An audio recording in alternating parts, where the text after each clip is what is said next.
Second half of our title match from Starlight Lanes in Bernalillo here. Chris Brown looking to climb the ladder. Right now leads 34-time champ Cameron Smith. This is Chris working on a double shooting in the 6th frame, while fellow 5-seed Adel Wahner trails big time to Jeremiah Martin in the handicap division. Oh man. There's a typical lighted twister pin, higher ever rate smackdown of 10 pins. Yeah, see you later, 17. There's a typical high hit semi 4-9 from Adel. She really could have used that strike right there as Jeremiah came out in the front 6. She was on a strike right there in the 8th frame. She's getting 24 pins, but I think she'd prefer about double that right now. Nonetheless, she's climbed up from the 5 seed, so it'll be the high finish of her career, whether it is a first or second. Nice job at the spare. Chris leads by 32, can extend to 42 with a 4-bagger here on the 7th. That's way left, and it holds, and it crunches.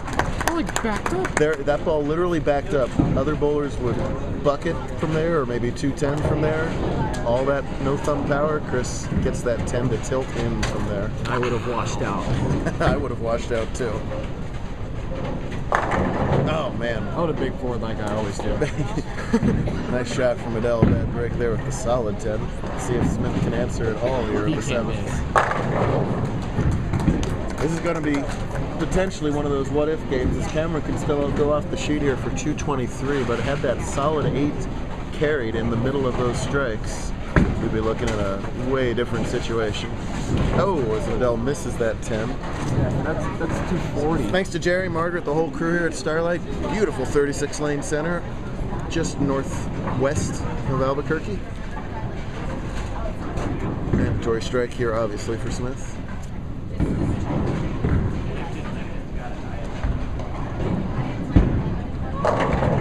Well, there you go.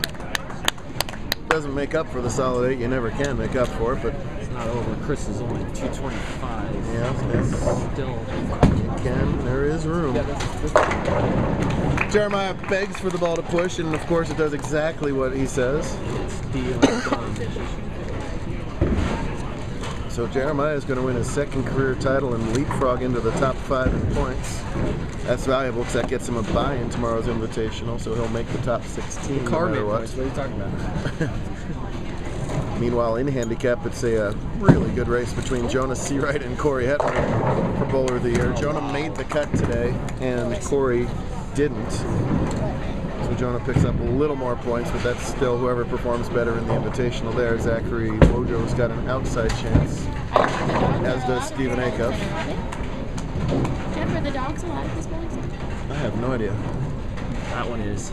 Meanwhile, yes, Chris Brown got a really fortunate Brooklyn over there to extend it to a 5-bagger, and now just needs to stay clean to win. That was a huge Brooklyn. Yeah, that one. To say the least. That's a good shot. Wow. Pick it up, Chris. About the only thing, about the only thing he's left during these ladder climbs have been 2-4 combos, and he has missed a couple of them. He missed a 2-8 and 2-4-8 earlier. Almost left a 2-4-8-10 in the 9th frame in the last match. That almost cost him. Yep.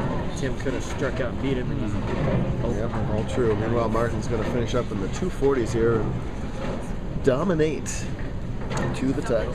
Can we pick up that? Sure. 249 with his 2 pins. Wins title number 2, and Chris finally converts a 2-4 when he needed it. So at the worst, he's going to need to mark for the title. Cameron has to strike out from here to force that to happen. And a great run for Adel. Career high finish with us. Give her some confidence heading into the invite. What? Even more so. Yeah. Even more so, that's going to go a long way to locking up her TPC spot. She was 15th in points coming into today, so that is a huge boost towards finishing in the top 20, which you need to get into the TPC.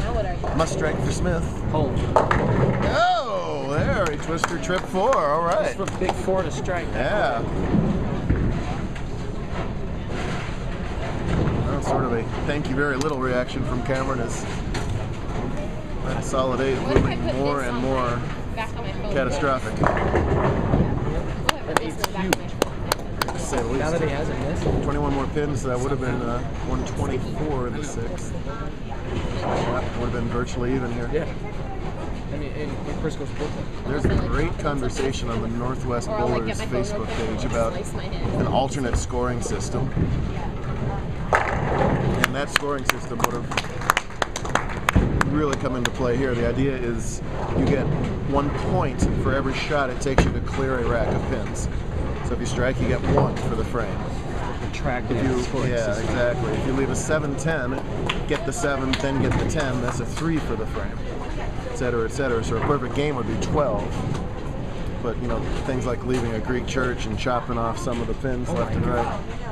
Is that a new format coming up? It's not a format or anything. There's some mechanical flaws to work out with it and some other things. But just an example that in this system it would have, you know, vastly altered the result. Oh! And the entry angle is just a little different there. That's why that light hit didn't carry on the others, and that's going to spell doom for Cameron.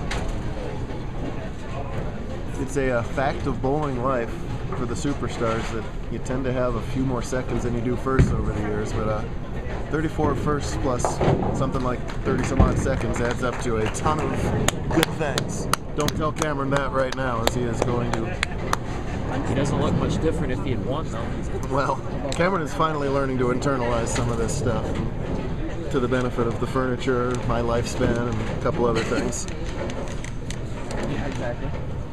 So Adel wasn't quite able to finish it off, and Chris Brown is, as he's going to win his second career scratch title here.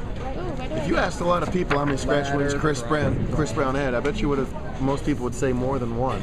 So He has a lot of top 5s though. does have a lot of top 5s. He's a dangerous bowler. Give him a little momentum going into the Invitational, bowling on a pretty darn oily pattern tomorrow. That caters to his A game. Yeah, they're not gonna hook. Look for him to be a threat tomorrow. Maybe we'll see him back on the show. He's going to cruise to this one. I don't know, use it tomorrow. Mexico City. For 45 feet. 230s for Brown's going to wrap up that title. Wendy Shelton, by the way, won the girls title today for her 4th straight women's series win, and she's locked up New Mexico Girl Bowler of the Year. Congrats to her as well. All comes down to the invite tomorrow. Sure to watch it.